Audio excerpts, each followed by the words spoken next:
बहुत समय पहले की बात है। एक छोटे से गांव के पास एक घना जंगल था। उस जंगल में एक जादुई झरना था, जिसके बारे में गांव के लोग कई कहानियां सुनाते थे। कहा जाता था कि जो भी उस झरने के पास जाता, उसकी कोई एक इच्छा पूरी हो जाती थी।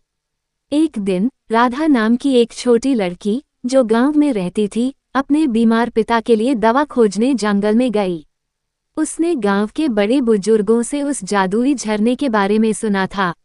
वह सोच रही थी कि अगर उसे झरना मिल जाए तो वह अपने पिता की बीमारी को ठीक करने की इच्छा करेगी। कई घंटों की खोज के बाद राधा को अचानक से एक चमकती हुई रोशनी दिखाई दी। वह रोशनी झरने से आ रही थी। राधा झरने के पास पहुंची और उसकी सुंदरता देखकर मंत्रमुग्ध हो गई। उसने झरने के पास जाकर आंखें बंद की और मन ही मन अपने पिता की सेहत के लिए प्रार्थना की। जैसे ही उसने अपनी प्रार्थना पूरी की, झरने से एक सुनहरी बूंद उठी और हवा में घुल गई। राधा को लगा कि उसकी इच्छा पूरी हो गई है। वह दौड़कर अपने गांव वापस आई। जब उसने घर के अंदर कदम रखा तो उसने देखा कि उसके पिता पूरी तरह से स्वस्थ हो चुके थे। राधा की खुशी का ठिकाना नहीं रहा। उस दिन से राधा ने उस झरने की कहानी सभी को सुनाई और वह जादुई झरना गांव में एक आस्था का प्रतीक बन गया।